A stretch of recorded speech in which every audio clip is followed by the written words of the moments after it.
You're listening to Myers-Briggs Question Corner with Edythe Richards.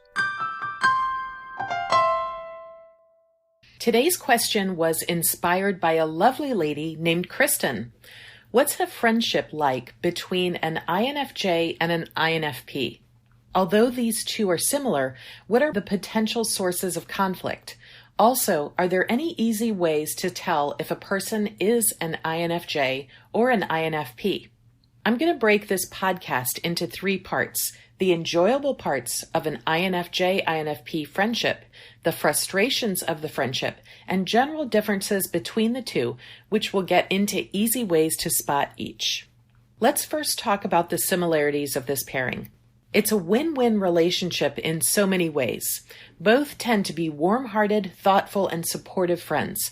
Both are introverted NF types, and thus will tend to rely on their gut feelings about people and things. It's probably a very natural, easy relationship. They'll most likely be very understanding of each other. They're both introverted types, so they'll be comfortable being silent, and they'll probably have some shared interests. I'll bet that they both have a passion for social issues of some sort, and they're probably both enthusiastic about some aspect of helping people or making the world a better place. A few differences. INFJs will probably be a bit more stubborn or outspoken about certain things, such as morals or ethical beliefs, more self-righteous than the INFP, and may be time-conscious and strict about getting things done. INFPs will likely be more flexible and laid back, but not as organized or attuned to timelines or deadlines as INFJs. The great thing about this pairing, though, is that they can each help the other out. INFP can help the INFJ to chill out more, and INFJ can help the INFP with anything that requires planning or organizing. I read somewhere that these two are a lot like peanut butter and jelly. They're each great on their own, but when they're meshed together, it's like a match made in heaven. Potential pitfalls may come from the differences in cognitive functions. In fact, these have opposite functions in that regard. Let's talk about intuition first. This is an information processing function that's concerned with the abstract, future-oriented theoretical world of ideas and big-picture concepts. Essentially, INFPs dream about the things they're going to do, and INFJs actually do them.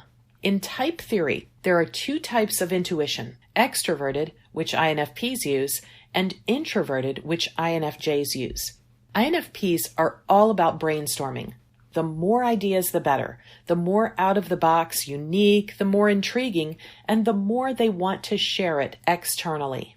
INFPs are also easily distracted due to all these fabulous new ideas popping into their heads. For INFJs, their intuition is internal and more focused. Rather than coming up with as many outcomes as possible, they rely on the process of elimination to connect existing ideas. Therefore, while INFPs are more idea generators, INFJs are the folks who glue together those ideas and create the plan.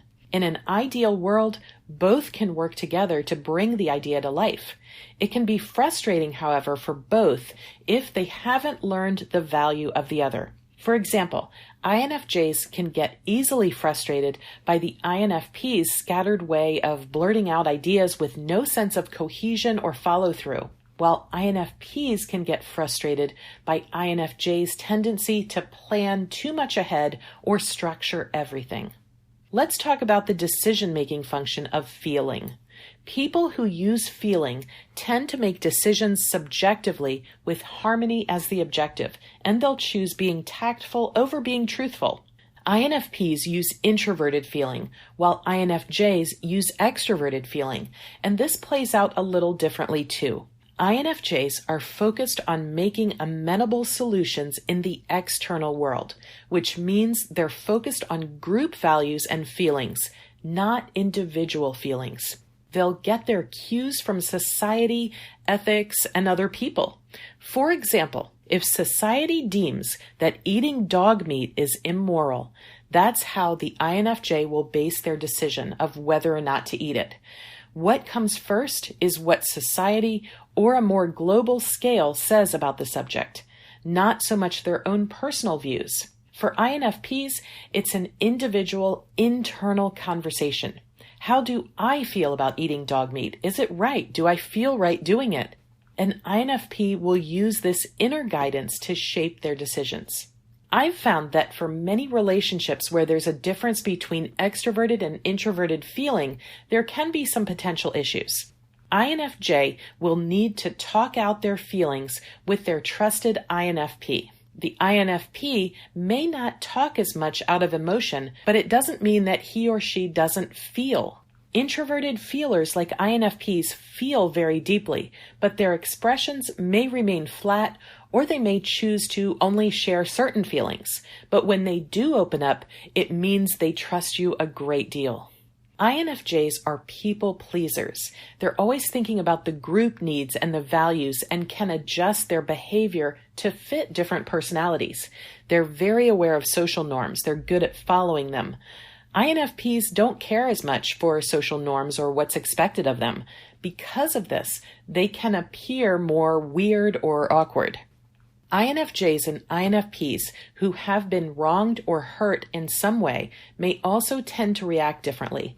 For INFJ, once you wrong them, they'll cut you out of their lives, no questions asked, and will never look back. INFPs, not so much. They'll give people several chances, and this can be both confusing and admirable for both people. In most instances with this pairing, there will most likely be very few critical type issues, and if there are, they can be easily overcome, and the two people will form a lifelong bond. Now, here's an interesting point. Over the years, I've worked with several people who are unsure of whether they're an INFJ or an INFP, and they have taken the Myers-Briggs assessment and self-reported as one, but the report showed the other.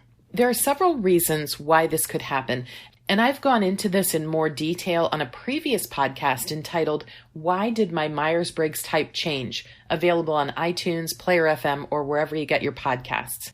For our purposes today, I want to mention a bit about Myers-Briggs reliability and validity. Any psychometric assessment will produce consistent results if it's reliable. There are some cases where an individual has slight preferences on any one of the four dichotomies, in which case, if they take the assessment again, they may obtain a different result. However, this brings up the fact that there are a number of fake versions of the Myers-Briggs online. I'd like to remind folks to note that before you assume that this is your true type or best fit type, that you're not taking one of those fake online tests, which are not the true Myers-Briggs assessment.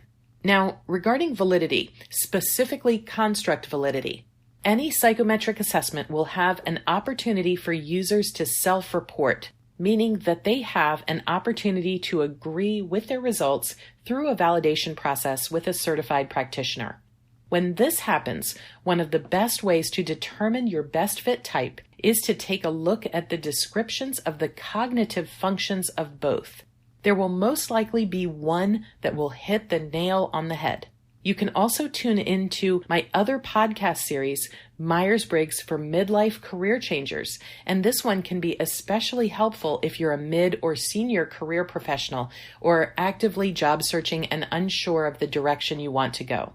Here are some noticeable differences between INFJs and INFPs. As we mentioned, they use their intuition differently. INFPs bounce from idea to idea, while INFJs focus on one major insight. They're both empathetic, but they empathize in different ways. INFJs absorb the emotions of other people, experiencing them as their own. They may become so engrossed in the other person that they're oblivious to their own feelings.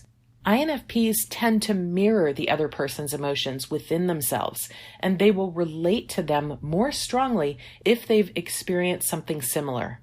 INFPs really don't like conforming. They use their own inner compass to guide their behavior. INFJs conform to many things at once, learning what everybody wants at any time. Along these lines, control may be a bigger issue for INFJs than INFPs. Both types can feel misunderstood, especially in today's high-pressured corporate world where NF types are underrepresented. INFJs tend to understand other people very well, but may feel marginalized because few people understand them. For INFPs, it's more about validation. Rather than being understood, INFPs want others to validate that they're a good person, they're doing a good job, they have good ideas and intentions. They also tend to exhibit stress differently. INFJs, who are usually very rational and thoughtful decision makers, may make rash decisions without thinking of the long-term consequences. They may also revert into their inferior world of extroverted sensing and eat or drink too much or go on shopping sprees. INFPs use extroverted thinking as their inferior function, so when they're stressed, they'll become cold, critical, and judgmental either of themselves or other people.